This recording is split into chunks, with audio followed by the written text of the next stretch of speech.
İstiyor dahiyye bığazlayak, lakin bığazlamamıştan evvel bir neçe sualimiz var dahiyyeden ötürü.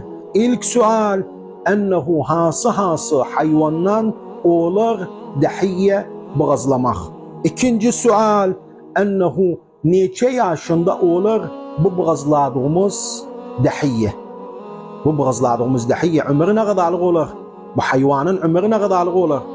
Üçüncü sual, ennehu bayramın ilk gününden neçesine kimi bığazlayabilir dahiyyemiz.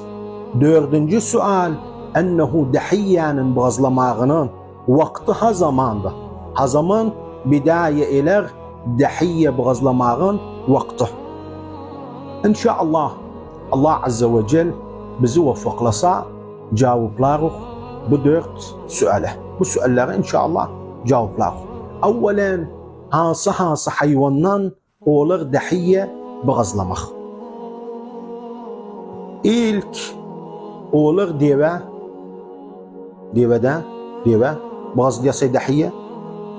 İkinci inek av geçi. Üçüncü kuzu av oğlak.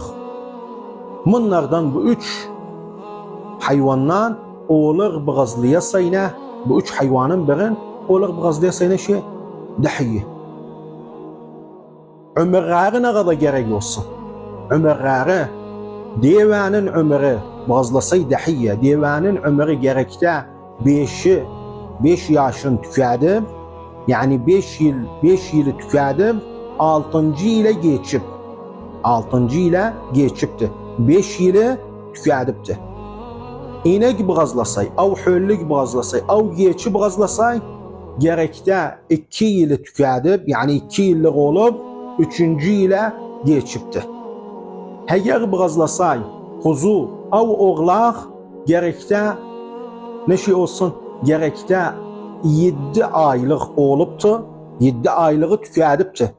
8. aya geçipti.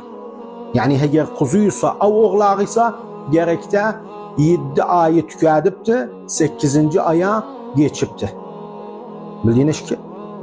Üçüncü sual, ennehu bayramın ilk gününden hası gününe kimi bığazlayabilir neşi dahiyye. Orada olan hacda 4 gündür bığazlayabilirler. Bayramın ilk gününden 4. gününe kimi bığazlayabilirler. Gayr beletlerde olan, avbırda olan bu bayramın ilk günü bığazlar, ikinci günü, 3. günü. Bu 3 gün bığazlar. Ama 4. günü yok. 3 gün bığazlayabilir. Dahiyye bığazlaya.